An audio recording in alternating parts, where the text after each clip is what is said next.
pequenas, acima da morte, morte.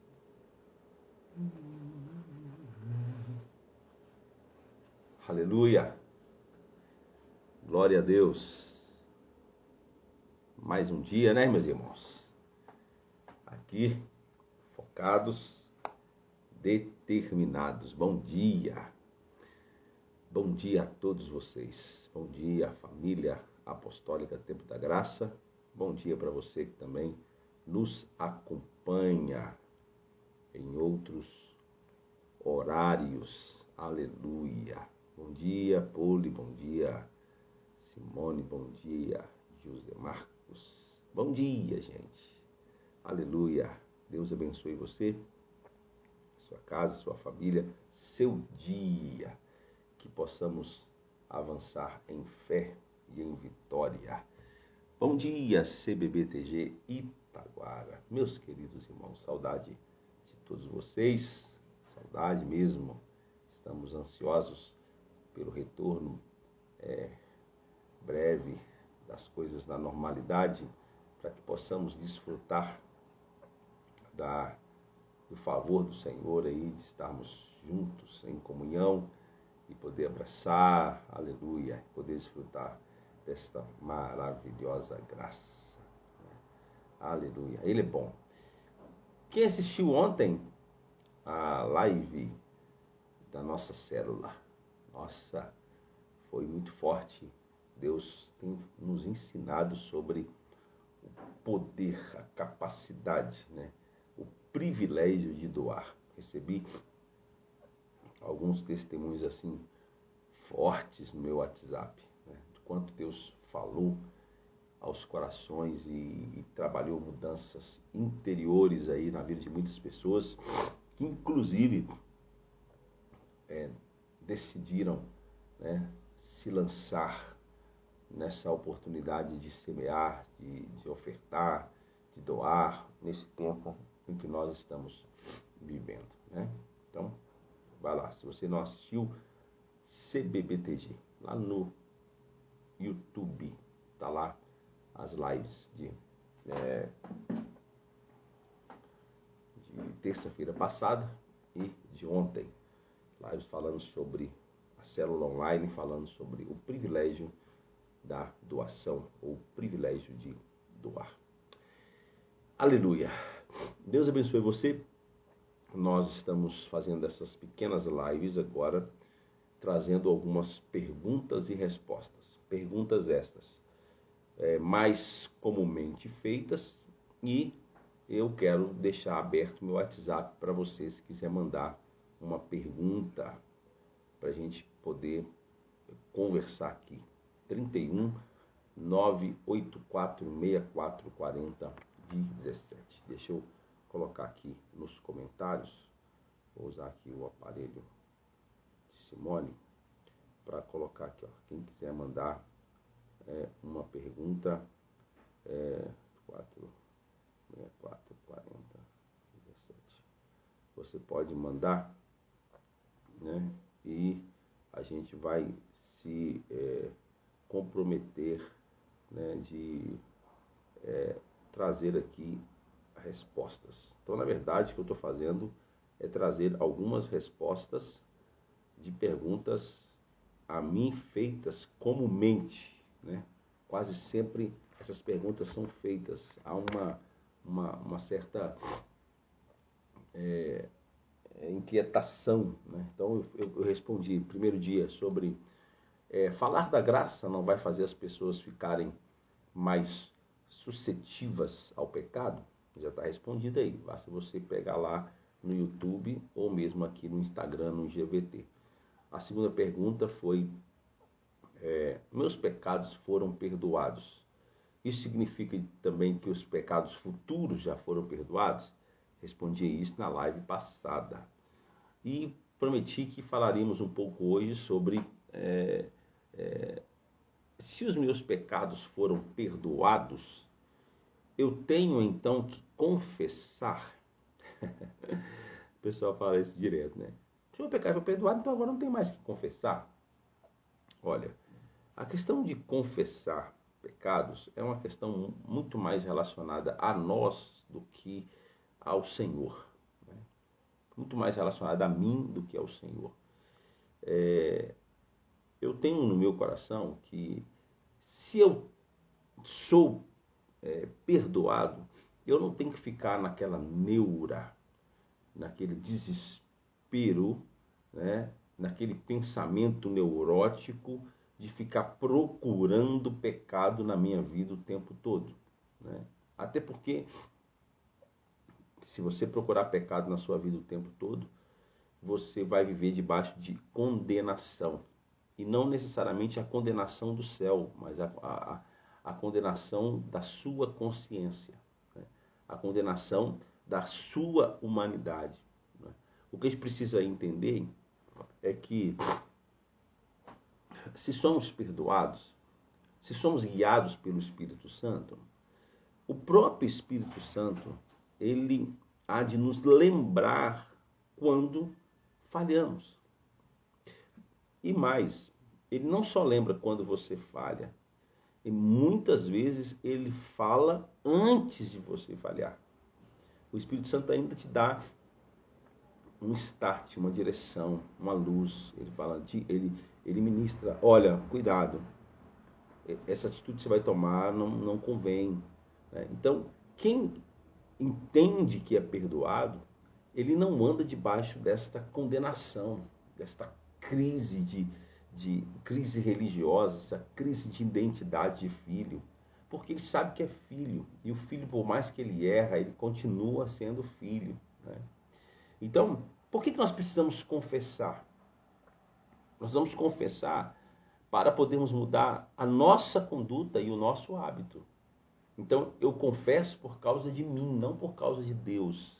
Eu confesso por causa da minha consciência. Eu confesso por causa porque quando... Deixa eu dar um exemplo para você, para ficar mais fácil. Quer ver? Desculpa, gente, mas minha alergia de manhã está repreendida, essa minha alergia. Mas de manhã, eu fico assim, só Jesus, aqui coçando, aqui ardendo, o olho fica ardendo, nossa, só Jesus mesmo. Aleluia. Vai passar. Amém? Vai.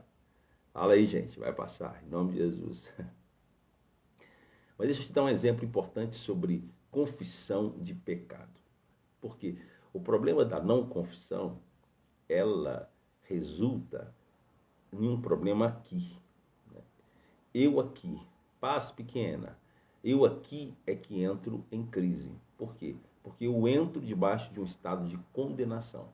Porque nós temos uma coisa chamada consciência.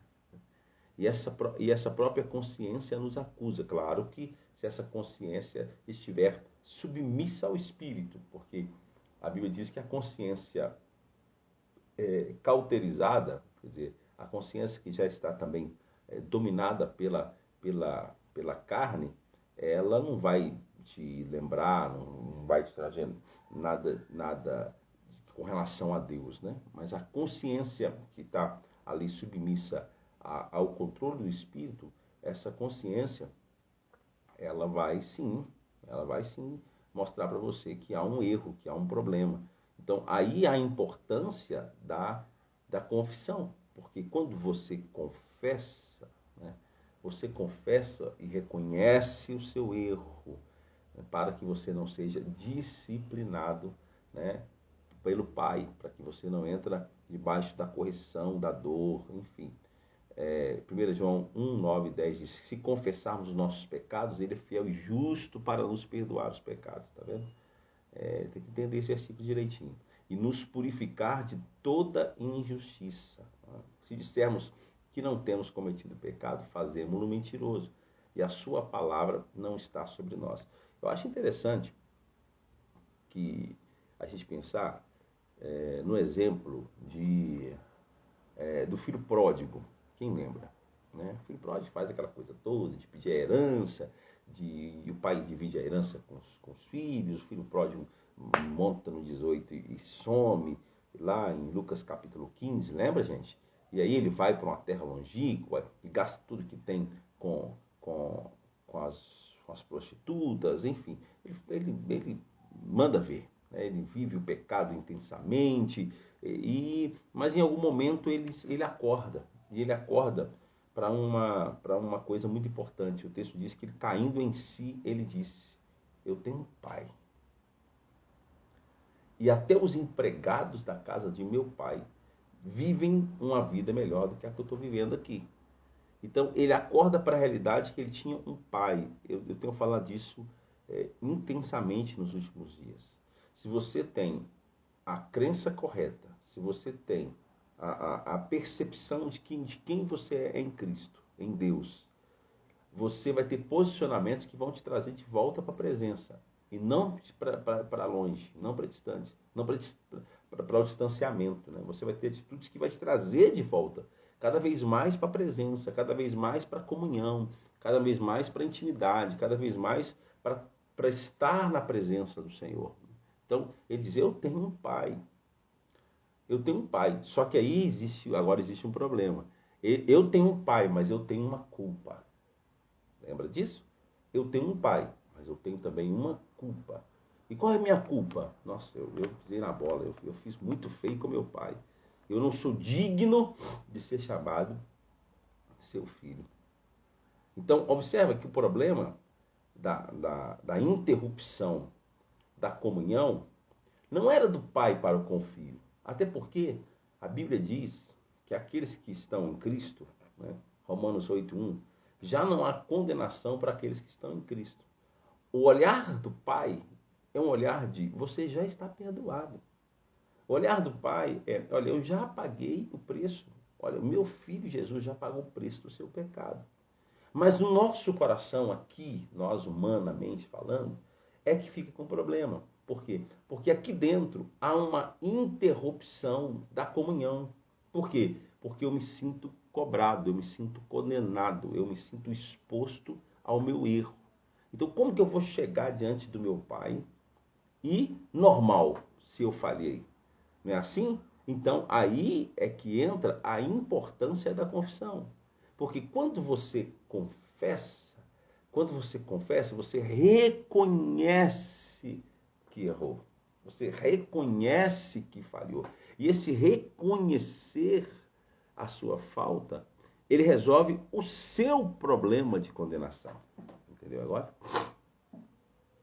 Resolve o seu problema de condenação. Não o problema da condenação do pai. Porque se você está em Cristo, você não está debaixo mais de condenação. Enquanto o filho volta, né, com o problema da condenação, ao ponto de falar: pai, eu não sou nem digno de ser chamado teu filho. Eu acho isso interessante, né? Que ele primeiro chama o pai de pai. Pai, eu não sou digno de ser chamado teu filho. Observa que o problema estava com ele, tá vendo? O problema da condenação era no coração do filho. Ele, apesar de chamar o pai de pai, ele dizia: eu não sou digno disso. Ele se sentia condenado. Mas só quando ele confessa, ele está liberando a culpa do seu coração e restaurando a relação dele com o pai. Então, é importante confessar pecados? Sim, é muito importante. Não para resolver o seu problema com Deus, mas é para resolver o problema com você. Porque senão você entra na crise. Você que entra na crise. Né? Na crise da injustiça, na crise da autocondenação, na crise da não filiação, na crise da visão da humanidade, do distanciamento de Deus. Quem sou eu para ser justiça de Deus na terra? Olha eu pecando de novo. Né? Quem sou eu para ser chamado filho de Deus? Olha eu falhando de novo. Está percebendo o que eu estou dizendo? Cadê você? Está comigo aí? Tá? Eu estou vendo que tem algumas pessoas online, outros vão assistir depois. Está comigo? Está percebendo o que eu estou dizendo? O problema é que quando eu não confesso, eu ando debaixo de condenação. Mas quando eu confesso, eu reconheço. O que é arrependimento? Arrependimento é mudança de comportamento, é mudança de postura, é reconhecer que falhou. É isso, arrependimento é isso. Então ele caindo em si, ele se arrependeu, falou, eu falhei. E eu tenho um problema para resolver. E o problema que eu tenho que resolver é o problema da minha condenação. Porque é ele que vai dizer, pai, eu pequei, eu não sou digno. O pai não falou nada. Quem disse que não era digno de ser chamado filho era ele, era a visão dele, era a percepção dele, era a sua autocondenação. Quem estava com problema era ele. O pai estava debaixo, está aberto. Tanto que quando ele chega pedindo perdão,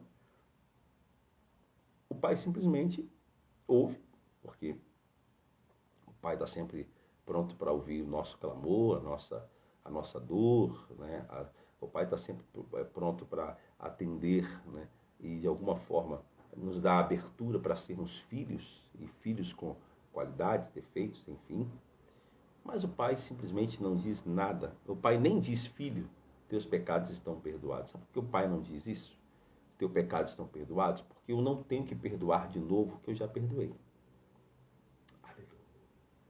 Maravilhosa graça.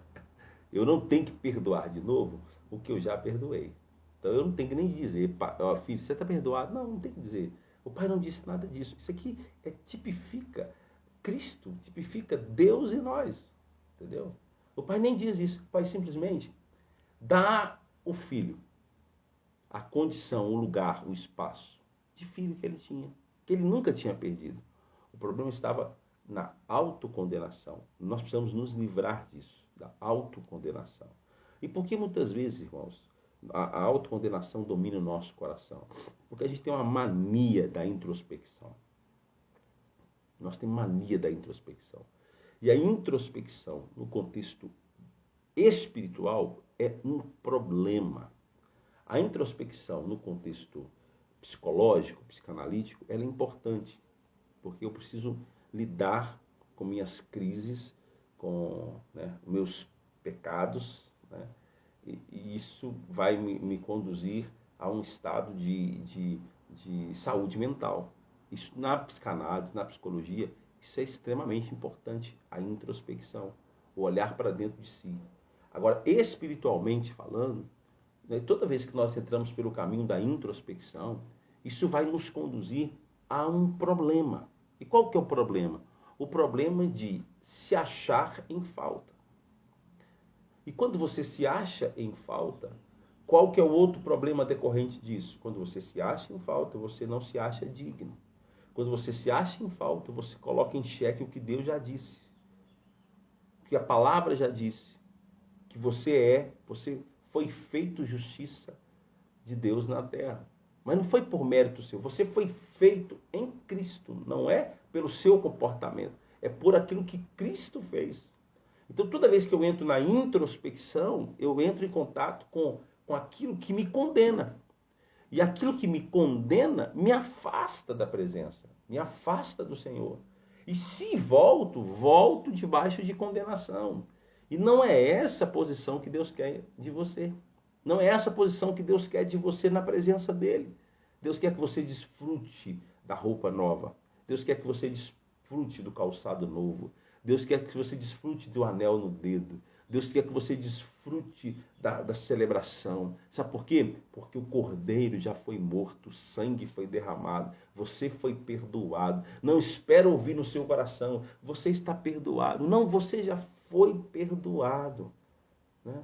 Mas por que eu tenho que confessar então? Já expliquei. Você confessa para lidar com a sua culpa. Para trazer a sua consciência o auto-arrependimento. É para isso que a gente confessa. Tá bom? Então, é importante confessar pecado nesse contexto, sim. Não ficar na introspecção, caçando pecado para confessar, não. Mas toda vez que o Espírito Santo te conduzir, você errou, e que de alguma forma a sua consciência vier para condenar, você confessa. Fala, pai, eu errei, eu sei que eu falei, mas eu sei também que os meus pecados já foram perdoados. Então, eu sei que eu errei, eu estou observando isso, eu vou dar o melhor de mim, e Espírito Santo me ajuda com isso, porque eu não quero praticar isso de novo, mas se praticar, eu vou lutar cada vez mais para não fazê-lo. E por quê? Porque eu creio que o Senhor está fazendo uma obra em mim, e a obra que o Senhor começou em mim, o Senhor vai concluir. Aleluia! Amém? E aí você sai da condenação. e entra no descanso do Senhor. Amém ou não amém? Porque, agora, a introspecção ela tem dois lados. Ela tem um lado de você entrar na condenação, mas a introspecção também é usada pelos religiosos para se justificar diante de Deus. Então, a introspecção, no sentido espiritual, ela é ruim das duas formas, né? O religioso, ele está sempre fazendo uma introspecção. Peraí, gente. Oh, Jesus. O religioso está sempre fazendo uma introspecção na tentativa de se justificar. Entendeu? Então ele faz uma análise, na consciência dele, ele faz uma análise e fala, não, eu estou bem, eu não falhei, eu não pequei, eu estou sendo o melhor de mim, eu dei o melhor de mim, então, por causa disso eu sou aceito. De novo, mérito humano, isso aí te coloca num estado de total desconforto diante de Deus, porque todo aquele que chega diante dele com mérito humano já é rejeitado, entendeu? Então a introspecção para nós, ela não é favorável. A introspecção naquilo que se refere à vida cristã, à vida no Espírito. Maravilha de Deus? Ó, tá aí respondida então essa importante pergunta. Quer mandar a sua pergunta? Quer mandar a sua dúvida? Quer tirar a sua dúvida? Nós estamos abertos para você fazer isso. Está aí nos comentários, basta você rolar um pouquinho para cima e pegar meu número do WhatsApp, 31 984 64 40 17. Manda a sua pergunta, a sua dúvida sobre vida cristã, sobre a vida na graça, e nós vamos ter o prazer de responder para você. Ó, hoje é quarta-feira, então sexta-feira eu vou trazer aqui uma outra pergunta que comumente me é feita, e as pessoas fazem assim, como já falei, faz muito mais com tom de julgamento do que de desejo de saber, mas então eu vou responder. E a pergunta que eu vou responder é a seguinte. Quando a Bíblia diz que o Espírito, quando o Espírito Santo vier, ele vai convencer o mundo do pecado, do erro, do juízo, o que a Bíblia quer dizer com isso? As pessoas colocam isso com um tom de julgamento, de condenação. Vamos conversar sobre isso na sexta-feira, ok? Nós vamos conversar sobre isso, né? Se o Espírito Santo ele vem para trazer a confirmação de quem somos ou se ele vem para nos condenar. Deus abençoe você, sua casa, sua família. Quinta-feira nós temos às 20 horas a transmissão da Noite de Milagres, diretamente lá do prédio da igreja, né, do altar. Do altar não, né, da plataforma. Altar é o meu coração. Estou aqui, na hora que eu entro em crise com as palavras, porque eu estou corrigindo essas coisas, né? É prédio, não é igreja, né? É plataforma, não é altar. Tem algumas coisas que a gente está corrigindo aqui, porque o altar é aqui dentro do meu coração, né? A igreja sou eu, não é o prédio. Enfim, estamos trabalhando essas coisas aí, mudando isso, tá bom? Aqui, então, amanhã, 20 horas, diretamente lá do prédio, a nossa transmissão do culto da Noite de Milagres, ainda online, trazendo um pouco mais de cuidado com você e com a sua família. Mas eu espero você com uma grande expectativa, porque uma palavra vai ser liberada e Deus vai falar aos nossos corações. E sexta-feira a gente volta para cá, para o Instagram, @cbbtgcontagem. Tem mais uma resposta, uma pergunta para a gente responder. E eu queria que você me enviasse as suas perguntas para que a gente possa continuar aqui nesse bate-papo, porque eu estou querendo fazer lives temáticas, né? Isto é, fazer lives com base em perguntas e trazer aqui os nossos pastores, alguns colegas, para entrar ao vivo comigo, para a gente conversar sobre alguns temas específicos. Vai ser muito interessante. Estamos organizando aí um novo modelo para a nossa live Momento de Fé. Deus abençoe você, seu dia, em nome de Jesus.